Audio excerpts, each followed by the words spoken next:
This is my review of My Hero Academia, Chapter 216, Class A vs. Class B conclusion. So Class A won. Woo! I know a lot of people were expecting that, but I didn't think that was going to happen. I thought it'd end in a draw, or Class B would just narrowly win, because then they'd be like, oh, why did Class A need to keep fighting if they were able to just beat Class B so easily? But that was not the case, because a lot of those matches were really close, and it gave us a great chance to see all the quirks of Class B, which I think are going to be super important in the upcoming sports festival. I'm not exactly sure when that's going to be, but I'm definitely thinking that we're going to see that again.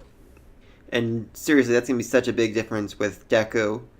Last time the public saw him, he basically just kept breaking all of his bones every time he tried to punch something. And now he is way more powerful and has so much better control over it. It's just going to be, especially if they end up doing like an obstacle course like they did in the beginning with Deku, didn't even use his quirk the whole time and just managed to win by blowing himself up.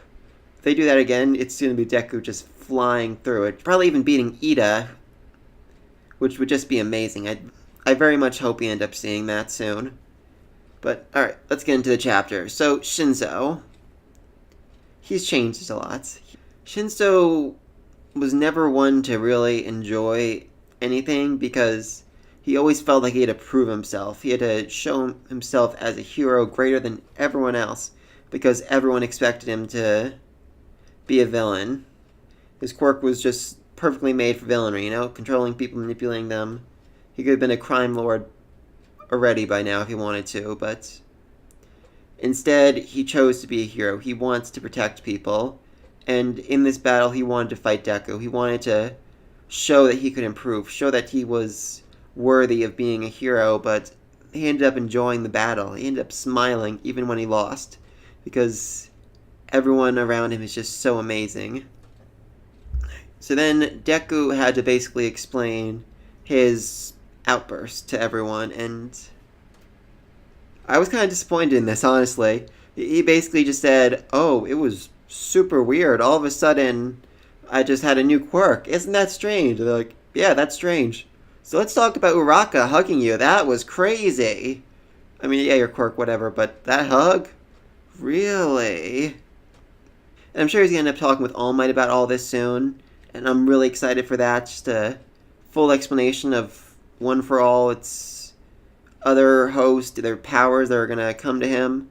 That's going to be a very interesting talk with All Might, and I'm very excited for that. I still think that Funky is All Might's father or grandfather. I know that's a weird theory, but that's just what I'm throwing out there right now.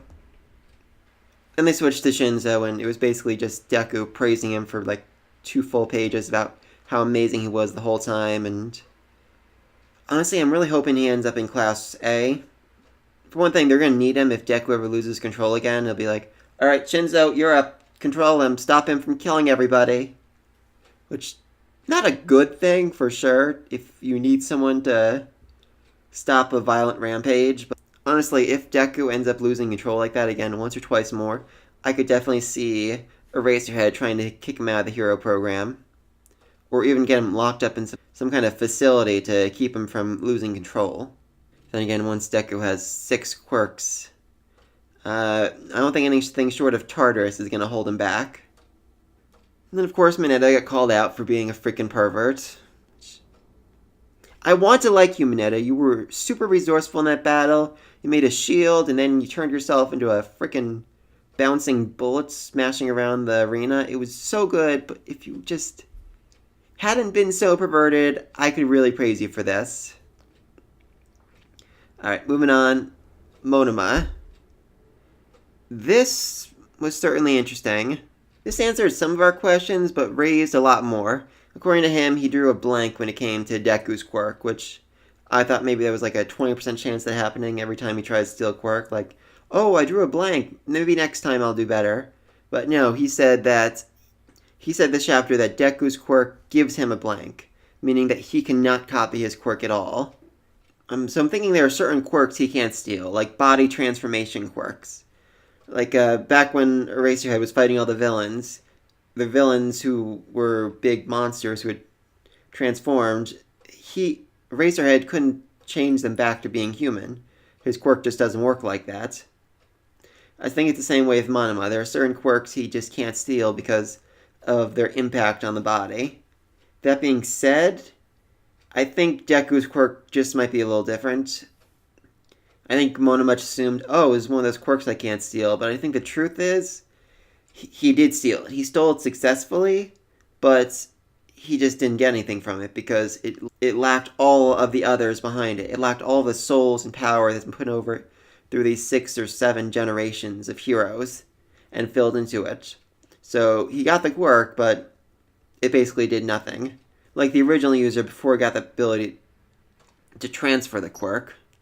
That does mean, though, that it might be possible, if he does steal Deku's quirk, that he can then give the quirks he's borrowed to other people. Which would be interesting. It may be possible, then, that if he does take Deku's quirk, and Deku explains everything to him, he could learn how to pass on the quirks he's stolen to other people, at least temporarily. Which would be freaking insane. Which would just make him completely overpowered. Like, far beyond even Deku with 6 quirks overpowered. Deku even said, though, oh, I was worried if he tried stealing my quirk, his limbs would pop off, because that is true. Deku trained for 6 months under super hard conditions to control the power, and he even ended up breaking 3 of his limbs the first time he tried using it, so I don't think that would have gone well for him, even if he had managed to get the full quirk in him. Yeah, that would have ended poorly for him. That would have ended very poorly for him.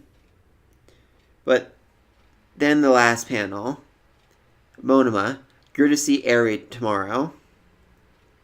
That's concerning for a few reasons. I understand why Eraserhead's doing this.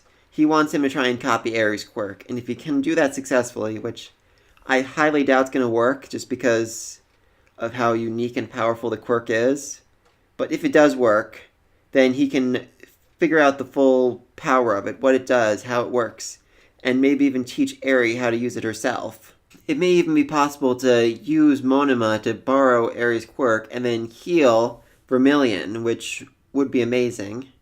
Unlikely, but still amazing. My bigger concern, though, is if Monoma is actually All For One's son, or All For One's spy, or working for him in any way, this could end very badly for everyone. If All For One gets his quirk, there is nothing that can stop him. He is basically a god at that point. He basically just turned anyone to dust who comes anywhere near him. I mean, short of launching a nuclear missile at him, there is nothing that can be done to stop that man, and that is what I'm most concerned about. That being said, it would mean Eri no longer has to fear a quirk, which would be good. You know, happiness in the end, like, oh, she doesn't have a quirk anymore, so she's quirkless, but she's still happy in the society of superheroes. She's finding her own way, blah, blah, blah, but being able to stop All For One after he gets her quirk, that would definitely count as the final boss of this series, for sure. But again, that probably won't happen for a very long time. Let's hope not. I want to see a lot more of this series. I definitely want to see the next sports festival, because they definitely seem to be setting the path for it now, with showing off everyone's quirks, even Class B, and showing everyone growing. So a big chance for everyone to fight against each other and prove themselves would be absolutely amazing. And I very much hope they end up doing that. And that's my review of My Hero Academia. Let me know what you thought in the comment section down below. And I will see you all next week. Bye.